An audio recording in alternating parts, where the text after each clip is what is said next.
My name is Will Mueller, Assistant Fire Chief with Colerain Fire and EMS. Welcome to our brand new Station 102. I'm looking forward to having you come through and take a look at what our station looks like. So our new Station 102 replaces an old station that was built initially back in the 1930s. Back in the 1930s, that building served as a gas station / repair garage. And so over the course of time, it's been remodeled and handed down to the fire department, at one point being used as dual purpose combination fire, EMS, and police department. Over the course of the last several decades, however, the infrastructure of that building and of that site did not support 24-hour living conditions for the firefighters that ran from that station. When it came to the placement of the new Station 102, there were a couple of key factors to consider. And one of the first ones was the donation of the property by Rumpke, which saved the taxpayers roughly $1 million, as opposed to the township having to acquire land somewhere else. The second aspect to the location was the strategy in how we deploy our personnel. And in this particular location, it increases the number of residents that we can reach under 4 minutes by 750%. So when it came to energy efficiency and the design of Station 102, there are really two things that stand out. The first is all LED lighting throughout the entire station. And obviously there's energy savings associated with the use of the LED lighting. But secondly, and most importantly, we selected the geothermal system for our heating and cooling. So the advantage of the geothermal system, one, from energy efficiency and low operating costs, but the cost that it incurred to install the system was reimbursed to us by the government.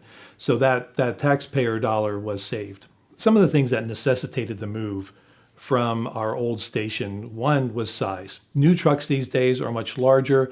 The demands of the residents now require much larger response, more equipment, larger vehicles, more people. And the infrastructure of that station just did not support that. The operational cost of the old station started to exceed budgetary supply. And so when we talk about roof expenditures, we talk about infrastructure replacement, the septic system needed to be replaced. So we were getting into costs that were, again, really exceeding the budgetary supply and really outpacing what the community really needed. Several of the intentful design features of the station all surrounded safety of the employees and firefighters, paramedics staffing the station, as well as the public that was visiting, and also the operations of the organization. One of the safety features incorporated into this building is the positive pressure nature of the living quarters of the station. And what that means is all the living quarters are positive pressurized so that all the fumes that are in the bay are contained within the bay. So we have vestibules that are these traps, if you will, that keep the diesel exhaust and other fumes from entering the living space. The crews have been really excited. For one, they have space. They have a large space that they can function out of. They have a place that they can cook, that they can sit and have meals together, all in an open space without being shoulder to shoulder. They have a large bay where they can conduct training, and they don't necessarily have to leave the site now to go to conduct some of the training. They can do it here because there's space to do that.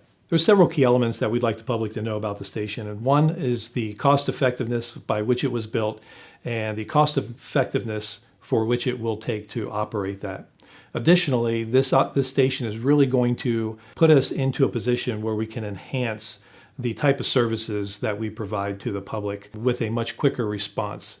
The paramedic office features 2 workstations for paramedics that are on shift to conduct work within their areas of responsibility for the organization. This is a space that they did not have before, and so they were all sharing one computer. The conference room that you see here offers the opportunity for the officers here to meet with other officers at other stations through Teams meetings. It allows the station to come together to conduct briefing into one area.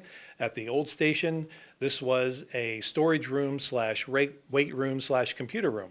So we have the space now to be able to conduct meetings and to bring in even individuals and agencies from the outside to conduct meetings as well. The station features 16 drilled cores about 300 feet deep each that facilitates the transfer of water, dissipating heat in the summertime and heating during the wintertime. One of the other design features of the station involves sleep hygiene. Each one of our bunk rooms is individualized and compartmentalized with walls that go all the way up to the ceiling. They're also temperature controlled to help facilitate a better sleep. The more rested we are overnight, the better we can take care of you during an emergency. The front bay doors feature an accordion-style folding door, which is a little bit more non-traditional than the standard roll-up door that you typically see. This type of door opens much more rapidly, facilitating a more rapid response, but then is also less costly from an operational and repair perspective. The kitchen here at the new Station 102 is considerably larger than what was at the old station. As you can see, we've expanded to 3 refrigerators, 1 for each unit day. We get questions about why we need 3 refrigerators. We have 15 people that are stationed at this station on a routine basis. So you can imagine that 15 people for 1 refrigerator really won't cut it. Another safety feature built into the station design is the automatic gas shutoff for both the range and for the grill. Should we be in the middle of cooking dinner and a run comes in, we have the ability to shut everything off with 1 punch as we're walking out the door. Proper gear storage is really important in any firehouse. And in this particular room, we have a negative pressure fan that continues to blow out any contaminants or anything that's off-gassing off of our fire gear at the end of a shift or at the end of a call after being laundered. One of the other safety features that is out here in the bay are the gas sensors. And we have multiple gas sensors that will detect CO and detect nitrogen dioxide as well. In the event these sensors pick up any of those harmful gases that are emitted either through our engines or otherwise, an automatic exhaust fan will kick on, creating negative pressure inside the bay, putting those harmful fumes to the exterior. So we emphasize physical fitness here at Colerain Fire and EMS. And to help facilitate that here at the new station, we have an expanded weight room. Now at the old station, we had a treadmill and an elliptical machine that were also in the storage room, that were also in the medic office, which really didn't facilitate a great workout. We hope you've enjoyed the visit at your brand new Station 102, a true community fire station. If you'd like a personal tour, you can reach out at any time, or if you have any questions, you can reach out our website, www.colerain.org. We'd love to hear from you.